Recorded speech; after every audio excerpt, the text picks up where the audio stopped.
Viessmann est un groupe de niveau international dont la maison mère est en Allemagne, qui est présent sur 74 pays et qui dispose de 21 sociétés de production. Alors, les secteurs d'activité, c'est le chauffage au sens le plus large, dans la mesure où on a des produits qui peuvent concerner aussi bien les maisons individuelles que les bâtiments collectifs, tertiaires, et surtout aussi qui touchent à toutes les énergies, que ce soit le fioul, le gaz, le bois et l'électricité, comme par exemple les pompes à chaleur ou la cogénération. La nouveauté, c'est que le 26 septembre, donc d'ici quelques jours, il y a une réglementation nouvelle qui entre en vigueur, qui est l'ERP, qui oblige un certain nombre de matériels, dont les chaudières et les pompes à chaleur, à avoir des performances minimales, ce qui va exclure de facto, par exemple, les chaudières basse température du marché domestique. C'est aussi une obligation d'affichage, d'étiquetage, un petit peu à l'image de ce qu'on voit sur les appareils électroménagers.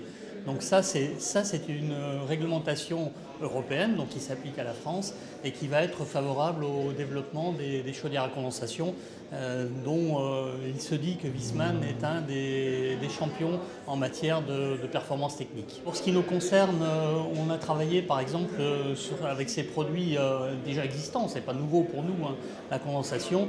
On lance sur le marché dans les prochains jours une chaudière Internet Inside, c'est-à-dire connectée avec une connexion Internet dans la chaudière elle-même.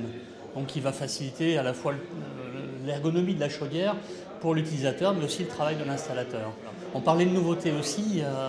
On lancé sur le marché il y a quelques semaines un ballon thermodynamique qui est un vrai ballon hein, et non pas un chauffe-eau thermodynamique qui est fabriqué à notre usine de Folquemont en Moselle et qui a un certain nombre de caractéristiques qui nous font dire qu'il est le premier véritable ballon thermodynamique du marché avec une cuve en acier émaillé.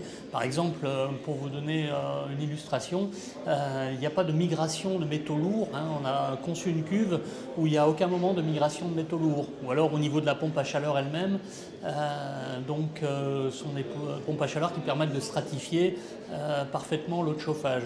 Donc un certain nombre d'avantages qui font que ce produit, qui répond aux tendances du marché, est quelque chose de nouveau.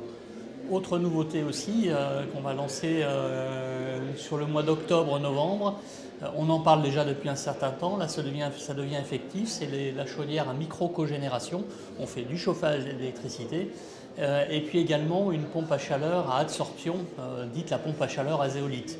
Donc ça, ce sont des technologies du futur, sur des marchés qui sont encore balbutiants, mais on présente ça et on va le vendre sur le marché français très prochainement.